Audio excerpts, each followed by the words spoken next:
Zoey and Sassafras, Chapter 9. Sassafras!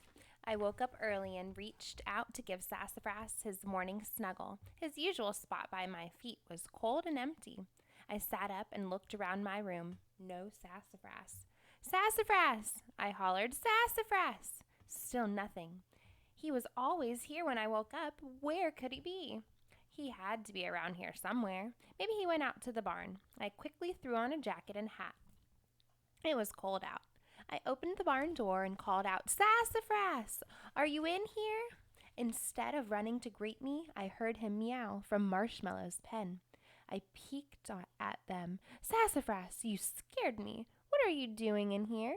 Were you missing Marshmallow, sweet boy? I held out my hand, expecting Sassafras to come over for his morning cuddles. But he wouldn't budge from the dragon's side. I got closer and put a hand down to pet both Sassafras and Marshmallow.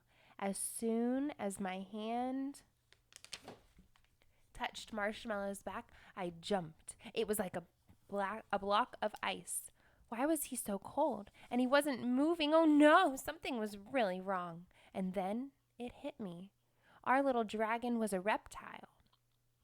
How could I have forgotten that reptiles can't make their own heat? I jumped to my feet and in search of a heater.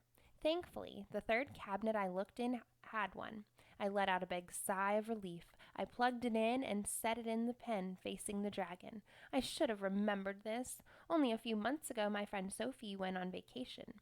She had just gotten the sweetest little baby lizard as a pet. I was over the moon excited to watch him while she was gone. When she brought him over, this big lamp thing was resting on top of his terrarium. Sophie told me it was his heat lamp, and she made me pinky promise to be really careful about always leaving it on. I thought it was weird, so I asked her why. He needs something to make him warm all the time. He's cold-blooded, so he can't do it himself, she told me. If you don't plug in the lamp, he can get really sick or die. After Sophie left, I asked my mom to tell me more about what being cold-blooded meant. Reptiles are cold-blooded, Mom told me.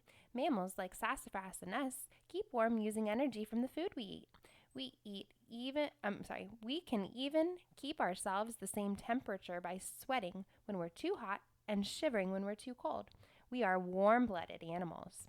But reptiles like Sophie's lizard can't use food energy to keep themselves warm, she continued. Reptiles can't shiver to warm themselves up either. They are cold-blooded animals. In the mornings, you can often spot cold-blooded animals warming their bodies with heat from the sun.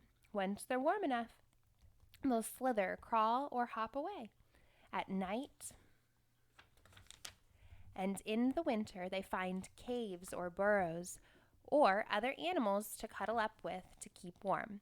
It is important to keep pet reptiles at a safe temperature using something like a heat lamp. Good thing Mom had a little heater out here in the barn. Now that the pen was nice and warm, the baby dragon started moving a bit. He picked up his head. Phew! I let out a breath I hadn't realized I'd been holding. Marshmallow took a few more steps, then stumbled and fell to the ground. He didn't get up. I fixed the temperature. I fed him the night before. What could be going on? He let out a heartbreaking whimper and half closed his eyes. Oh no! Was he dying? I didn't know what to do. My heart pounded. I walked one way, then another. I need something. I needed my mom.